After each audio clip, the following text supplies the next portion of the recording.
This is Sleepy Floyd, NBA All-Star player, and I'm with Jim on Base in the Bay Area. Welcome to the Jim on Base podcast. My name is Jim Stevens, and this is the podcast that catches you up with some of your favorite athletes and other entertainment figures.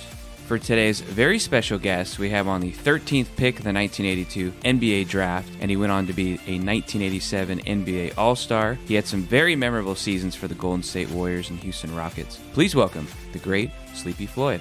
How are you, Sleepy? I'm doing great. How you doing today? Yeah, doing great and happy to have you on. But I got to ask, can I call you Sleepy? Is that okay? Or Please do. No one knows Eric, so better go on by Sleepy. Sounds good. Where are you living these days? Sounds like you're on the East Coast. Yeah, I'm in Charlotte, North Carolina. Actually, I grew up maybe 30 minutes from Charlotte in a town called Gastonia, North Carolina. And I've been back in Charlotte for quite a while. I moved back from Houston, Texas after finishing up my career and ended up moving back home. Oh, okay. Yeah, I had Ray Durham on the show. He played for the White Sox, and he's from Charlotte, so I don't know if you guys run into each other.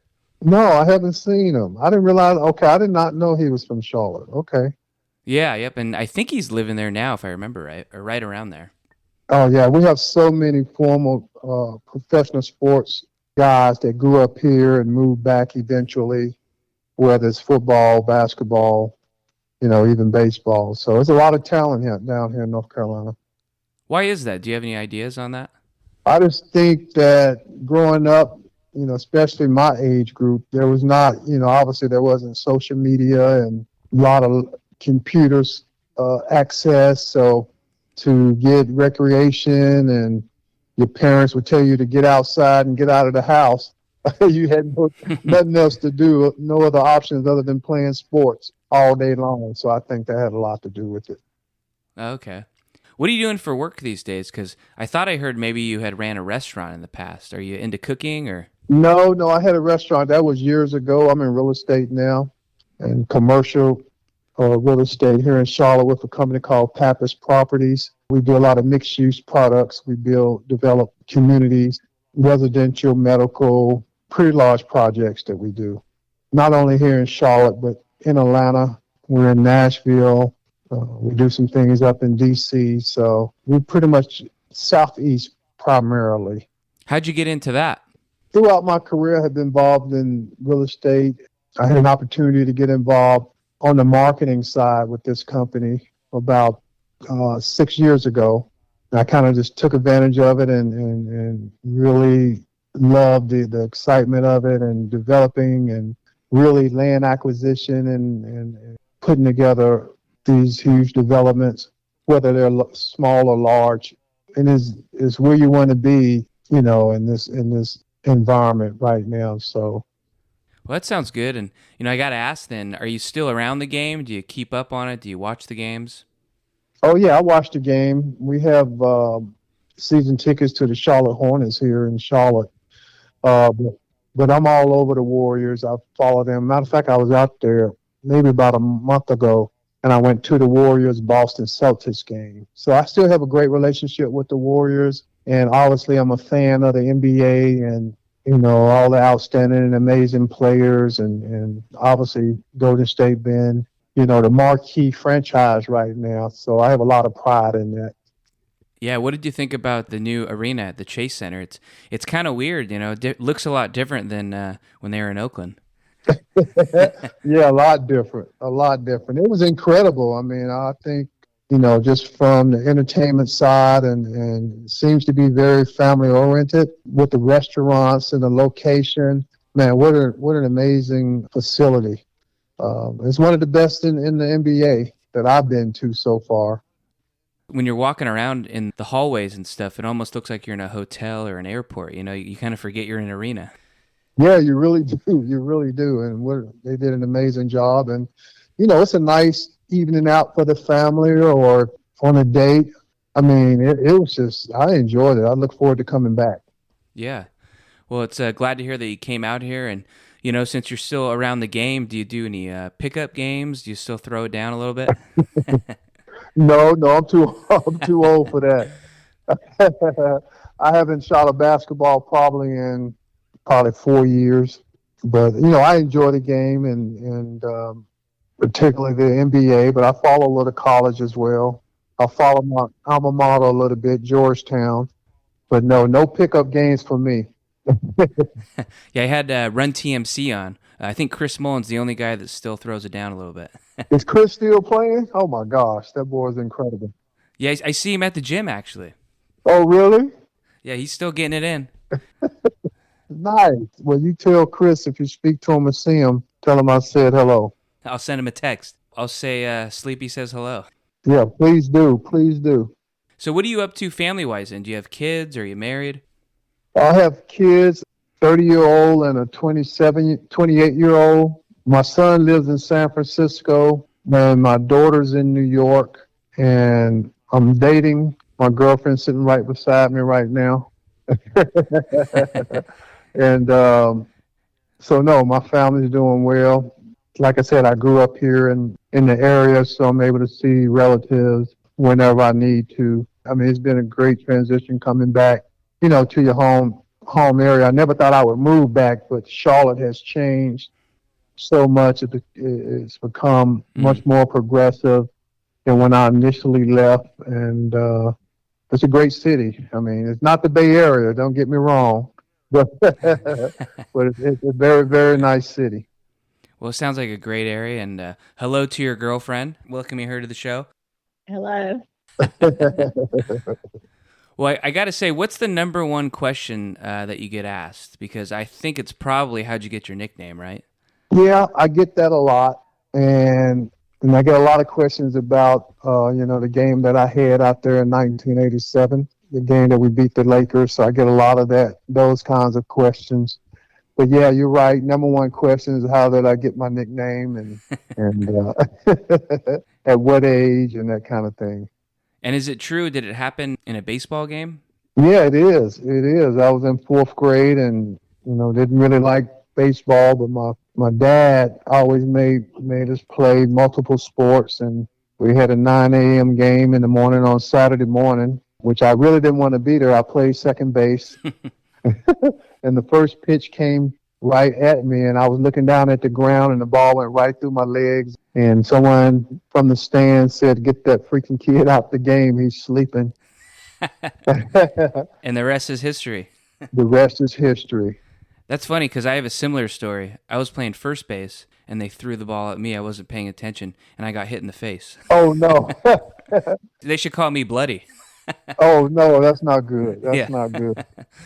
No, I wasn't a baseball fan. I mean, I didn't like going up to the plate. That's why I admire a lot of those baseball players, how they can stand up there and hit, 100 mile an hour pitches coming right at them. I just could never do that.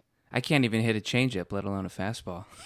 Right. Well, do you put Sleepy? Is that in your autograph, or how do you sign your name? Sleepy mostly. Sometimes I'll put Eric Sleepy Floyd, but always Sleepy in there. Oh, okay. Well, who were your favorite teams or players when you were growing up? When I was growing up, obviously it was in the NBA, it was the Boston Celtics. Like I said, I grew up in Charlotte, so the Atlanta Hawks, which was right down the road, about 3.5-hour drive from Charlotte. So I would say the Atlanta Hawks, the Boston Celtics. I was a fan of the old Seattle Supersonics when they had Dennis Johnson and Jack Sigma and all those great players, and ended up playing against those guys. But those are the team. The Lakers followed a little bit growing up, but pretty much it was the Atlanta Hawks and the Boston Celtics and the Phoenix Suns we used to watch on TV a lot. Oh, okay. Well, you're also 6'3", right? Yeah. When was your big growth spurt, and do you have tall genes in the family, or are you the only one? No, I think my growth spurt was in high school. I think I was about 6'2", 6'3". Now I'm 6'3", 6'4". My dad was 6'5". He played basketball in the Army. So, yeah, he was 6'5". Wow. And we had a lot of athletes in our family. A lot of them played football. So it was kind of in the genes somehow. I actually played football, played quarterback in junior high. And my dad at a certain point said I should concentrate on one sport. And luckily I picked the right one. Yeah, definitely. Well, you went to Hunter Hess High School, right, in Gastonia, and you guys won the 1977 state basketball championship over Ashbrook High School, who were your rivals and led by James Worthy, right? Yeah, James Worth and I, we grew up in Gastonia. We grew up actually 5 minutes apart.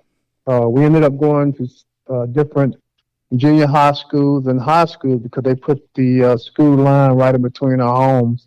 So we ended up going to different schools throughout. But we played a lot of AAU together. We played at the Boys and Girls Club growing up. Another recreation center we would play at was called Irwin Center. And man, we played sun up to sundown. We actually went to the same church. James and I, our families were really close growing up. That's all we did, man. We just played all day long, and we grew up in a community where there was a lot of basketball players in the community that James and I looked up to that kind of put us on the right path. And like I said, our recreation was going to the gym, going to the recreation center, spending the whole day there. We actually eat lunch there. When they used to hand out those box lunches at the recreation center, and literally we'll go there at 10 in the morning and leave at 5:30, 6 in the evening. It was crazy. Are you still close today, or do you keep in touch? I see James here and there. I play a little golf, so we kind of cross paths when we're doing, celebrity golf tournaments and stuff like that. Oh, that's fun. Mm-hmm. I saw some footage. I don't want to say he dunked on you, but you were close to the rim, and it looked like he slammed it down and kind of gave you a look. So did you guys have a sense of humor when you played each other in the NBA? Oh, yeah, we talk trash to each other all the time. Yeah. But it was pretty cool because in 1987, we both made the All-Star team, and we just remember sitting in the locker room. We talked about sitting in the locker room and looking at one another like, hey, two kids from the same hometown in Gastonia made the NBA All-Star team at the same time, which was pretty amazing to us at the time. Well, you went to Georgetown University, and you're in the Hall of Fame there, too. Did you have any other offers, and what made you choose Georgetown? Yeah, I had quite a few offers. I had offers from Duke and Florida State and Georgia and Oral Roberts and so many different universities. And actually, I have verbally committed to go to Duke. I had one more visit to take. During that time, you got 6 visits. And I had one more to take, and I ended up taking it to Georgetown, only because my sister was going to college in D.C., and I thought it would be a nice free trip to D.C. to go see her. And ended up going up to Georgetown and meeting Coach Thompson, and actually ended up signing while I was up there. Wow. Is it true, like when you're a star basketball player and you're busy with that, do you guys really go to classes? I'm always curious about that. Because it just seems like being a basketball player is like a full-time job when you're playing for these big colleges. Well, no, you had to go to class. That's for sure. I mean, you gotta. Otherwise, that would be pro ball. But there is time. Oh yeah, for sure. Yeah. Oh, okay. Yeah. And what was your degree in? Did you get one there? Yeah, I was political science and public administration. Nice. Well, you led the team in scoring all 4 years, and you were the team captain for 81 and 82, right? So were you kind of a natural leader? And what are the roles of a team captain, maybe off the floor with the team too? Right. Really holding everyone accountable, making sure you're paying attention to details, particularly, especially on the floor. Off the floor, just being very supportive of your teammates, always having their back, just making sure you're getting the best out of them, competing against them, challenging them to be the best that they can be, and really being a voice for Coach Thompson. As captain, trying to be a coach on the floor, really you had to know, obviously, during certain plays, you know what you do, but you need to know what everybody else is doing in case, just like a quarterback would be. And the NFL, knowing every position of every player on the court. So, but just leading by example, playing hard, and just being supportive of your teammates. Well, you were, I believe, a sophomore, right, when the great Patrick Ewing came into Georgetown? What was that like? Oh, when Patrick came, I was a senior when Patrick came. And no, he was. Matter of fact, I ended up showing him around when he was down on his visit, and he came in with a lot of fanfare. He was the high school #1 player in the country. He had everybody after him. I think he had narrowed his choices down to Georgetown and the University of North Carolina, which he made the best choice coming to Georgetown. Yeah, he kind of changed the program. We were always pretty good team, but having him come to Georgetown with the national attention that Patrick had at the time really put us on the national map. And obviously going to the national championship game, which was my senior year, which was his freshman year against the University of North Carolina, really opened people's eyes up to Georgetown basketball at that time. So were you kind of like his mentor then, or? Uh, yeah, I would say that, the first year, the first half of the season. But Patrick was always mature. He came from a great family, so he had a great foundation already instilled. But just more of anything, just being a friend and trying to be a good teammate to someone like Patrick coming in with so much attention and fanfare, just making sure, he was okay and knowing that, we were a very close team. So it wasn't just, even though I was the captain, everyone had a role in being supportive to one another. Well, it's interesting that you said you were there for his visit because now, as you know, he's gone on to become the coach, right? So it's Yeah, full circle. full circle, full circle. He has a challenge. He's trying to turn the basketball program back around to and try to get it back to the level it was at when we were there. So it's a lot different there, with the transfer portal and all those different factors in college basketball now, and college football, college sports, pretty much. Um, the environment has changed, so hopefully he can turn them around and we get back up to where we should be at the top of the basketball world. Yeah, back on track. That's right. Do you guys keep in touch, or? Yes, we do. We do. I speak to him quite often. I was up there not that long ago, so I was able to go to a game and spend some time with Patrick. It might have been over Thanksgiving. I think I was up there and had an opportunity to go to the game. So, but we talk and we stay in contact. We'll be friends forever.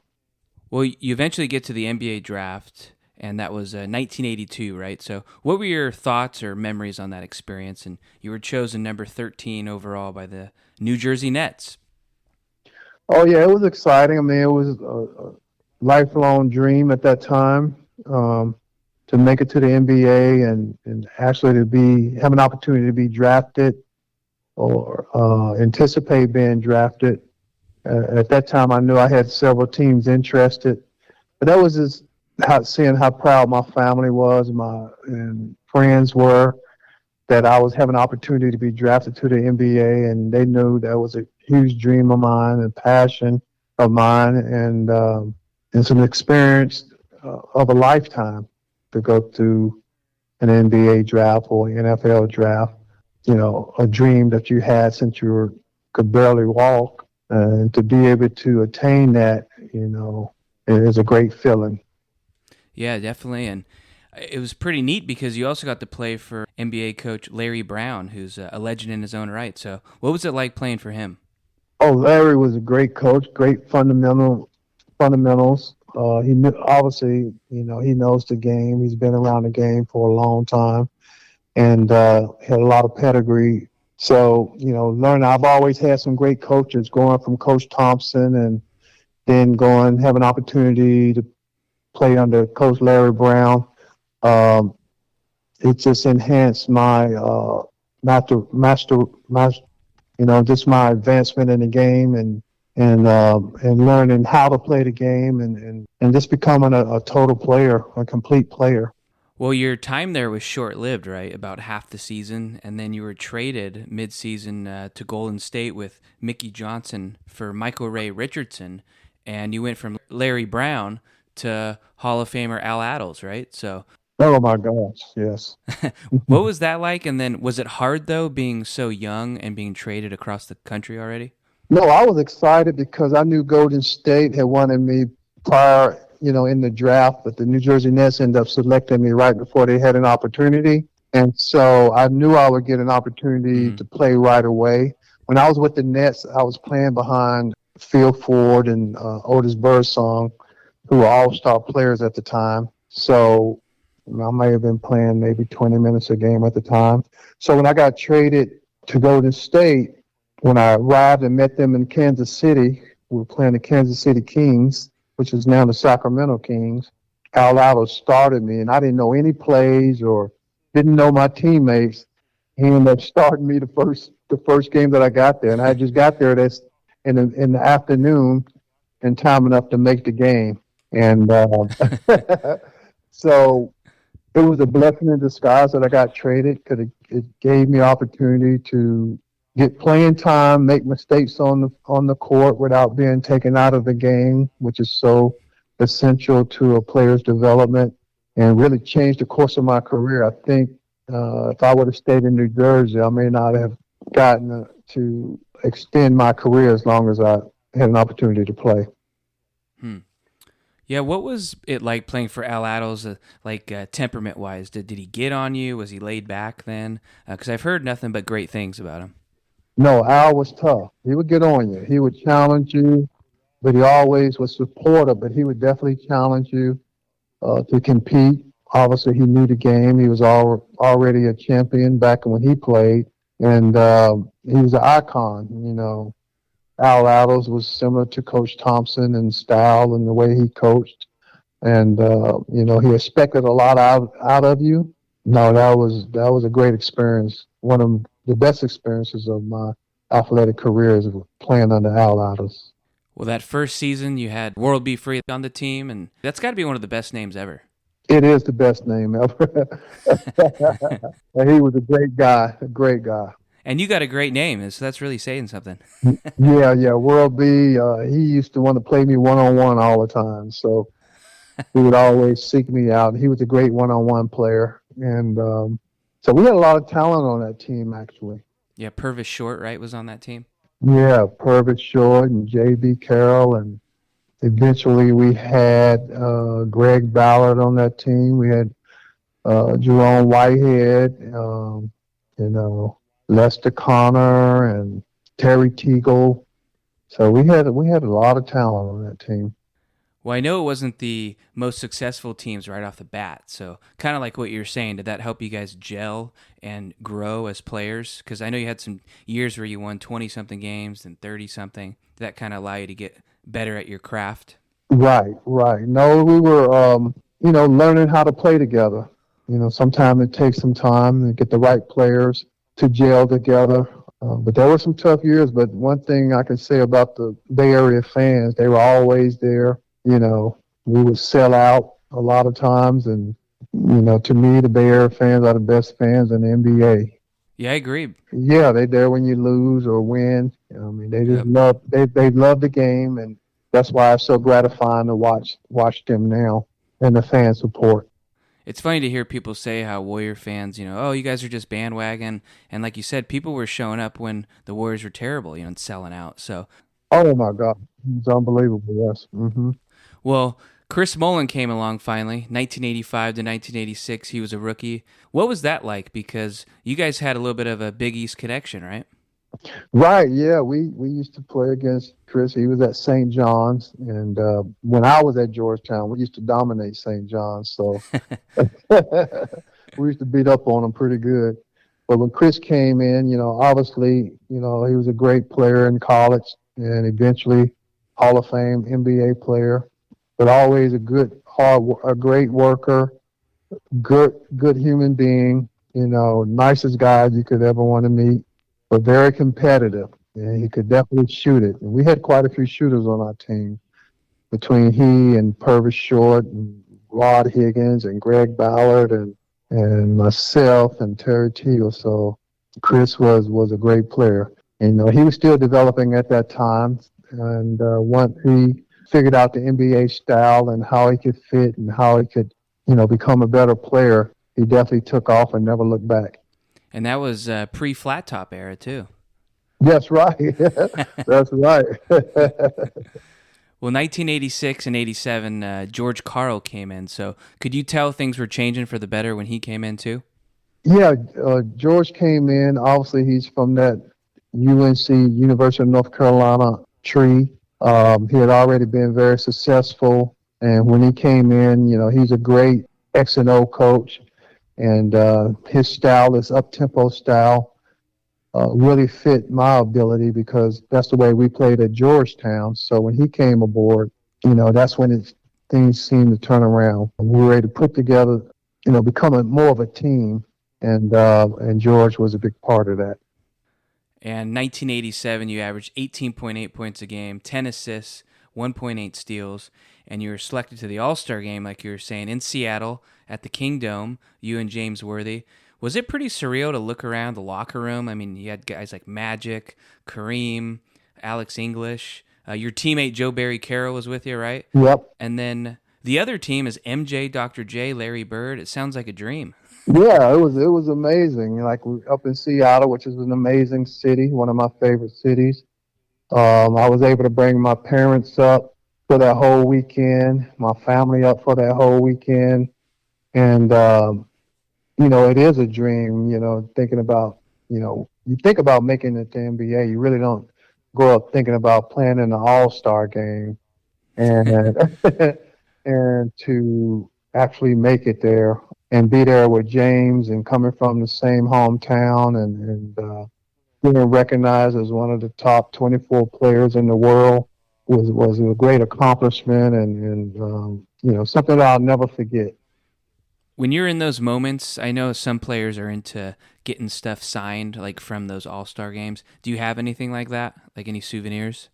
Oh yeah, I have my All-Star jersey from there. I have photos, I think, of myself and Larry Bird and Magic and oh yeah, yeah. Well, speaking of Magic, the 1987 playoffs. Well, before we get to that, you guys had to get through Utah first, and Yes. you averaged 21 points a game. You had to face Karl Malone. You looked like a bodybuilder out there. And then you got John Stockton and a young Dale Curry, which I thought was funny. Yes, yes, yeah. We did. We had to go up against the Utah Jazz in the first round. Obviously, they were favored at that time. John Stockton wasn't starting. There was a point guard by the name of Ricky Green, who was an All-Star point guard at the time. John Stockton actually was his backup, and Ricky Green ended up pulling his hamstring. So John Stockton, that kind of opened the door for John Stockton to jumpstart his career. But we were down 0-2 to the Utah Jazz, and we ended up, the second game, we ended up getting in a fight with the Utah Jazz. Larry Smith, Mr. Mean, ended up getting into it with Karl Malone, and I ended up getting into it with someone. So we had a big fight. And so when we went back to Golden State, we ended up beating them 2 games in Golden State, and then forcing a 5th game. And we went back to Utah and just dominated them the 5th game. And that's a hard place to play too, right? In Utah. Oh man, it was so tough to play in Utah. And they had some great players. I think they had Adrian Dantley and Ricky Green, and I can't remember who all they had, but they had an outstanding team. And we just, came together as a team. Ended up, I think that fight really brought us together, and we just ended up dominating them for the next 3 games. It gave us an opportunity to play against the Lakers. So that was a great feat for Golden State at that time.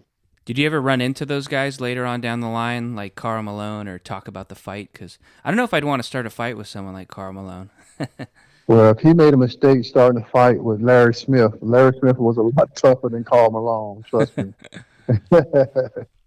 Well, you moved on, and then you're facing the Lakers, and you have that famous game. You guys were trying to prevent the 4-game sweep against the Lakers, and that lineup, it doesn't even seem fair. They seem like their own all-star team. You got Magic, Byron Scott, James Worthy, Kurt Rambis, AC Green. Doesn't even seem fair. Right, but we played the Lakers well anyway because our style of play They were supposedly Showtime, and Mm. we played a very up tempo game as well. We always played LA fairly well. I always played well against LA, because it was just up tempo, up and down the court. So we felt confident. Actually, I mean, no one else felt that we could beat them, but we did go into that series feeling that we had a chance. Obviously, we only won one game, but we went into that series thinking that we had a chance, even though they were champions before. And like you said, they had the marquee names, but we had played them well throughout that season. And, they were a big trash talking team. And so that motivated us as well. We were fortunate enough to get, one game off them. And they were they were tough. They had Pat Riley as the head coach. And, they had a strong bench. They had Michael Thompson coming off the bench. I think Michael Cooper was coming off the bench as well. Mike McGee. So they were a pretty stout team. But, we felt comfortable. Obviously we had Purvis Short, who was a great player. JB, obviously, was a great player. Myself and Terry Teagle. So we definitely was not in awe of the Lakers, for sure. Well, you look like, I mean, you took over that game. So when you think back on it, did you even feel tired? I saw when they took you out, you wanted to stay in. You look like a boxer out there almost, just kind of dancing. No, I wasn't tired at all. I mean, when you get into a groove like that or into a zone like that, you're really not thinking about how tired you are. Basically, you playing one play at a time. Because obviously, when we made our comeback, we were down by 14 going into the fourth quarter of that game. So each play was so critical for us to, come out on the positive side, especially when you're down 14, especially against that team, and especially with Magic Johnson at the point guard. So you had to make each possession count. I wasn't tired during the game, but I was exhausted afterwards. Well, I watched that game, and it was funny to see towards the end, Magic just, you could tell you were getting to him. He was frustrated. Yeah, we got the best of them that game, that's for sure. And we actually went back to LA and played them fairly tough the fifth game, but they were able to pull it out at the end. Well, you were eventually traded, right, in December of '87 to Houston for Ralph Sampson and Steve Harris. But you spent 5.5 seasons in Houston. How did you take that trade at first? Did you want to stay in Golden State at the time, or? Oh yeah, I love the Bay Area, love the team, I love my teammates, but also the opportunity to go to the Rockets, which as Rockets were a level above us, I think at the time, and have an opportunity to play with Akeem Olajuwon and that whole crew up in Houston was a great opportunity for myself. And again, when I got traded, I started right away. They put me right in the starting lineup and had a nice 5.5 year career with the Rockets. Yeah, what was that like playing with those guys like Hakeem Olajuwon, Kenny the Jet Smith, Avery Johnson, a young Robert Ory? Anybody stick out interaction-wise in your mind? Oh, Akeem was great. Robert Ory was great. Kenny was cool. And we had a great team. We had Robert Reed on that team as well. We had Rodney McCray on that team, who was a great player. We were pretty stacked. And being able to play with Akeem, because I had played with Patrick Ewing in college. So playing with a dominant big man was not hard for me to do. And playing with JB but Akeem was just a different level. He was just an amazing player, shot blocker, offensive player, great defensive player. One of the best centers of all time, maybe in the top three centers of all time. So it was a great transition. My career, I played in some great cities, and Houston was definitely one of the best places to be. And they had no state tax, which was great. Yeah. Well, one thing I liked about your game too that I've noticed is you're able to absorb a lot of contact and still score. Where I feel like nowadays it's all about getting the contact and then the whistle bails you out, so you shoot free throws. You were able to still score after getting in a lot of physical, Right. interactions down by the basket. Right. Well, in our era, if you got fouled, a lot of times the foul would not be called because the league was so much more physical than it is now. So, Yeah. you know, you didn't look for fouls to get to the free throw lines. You look finish at the rim, whether you got hit or not, because you just wasn't getting those ticky tack calls. A lot of them that they get nowadays with no hand checking and no bodying. You can't body check someone coming across the lane like you could back when I played. So it's a lot different. So, if you wanted to score, you better make sure you could finish by, when you got hit going through the lane. It kind of reminds me of Steph Curry because, as you know, he can get bounced around. He never gets those calls. He has to score. Yeah. He doesn't get the superstar treatment as you would think Yeah. that a lot of guys get, but he's definitely a finisher. I mean, I watched some of his plays last night and him trying to help the Warriors come back last night.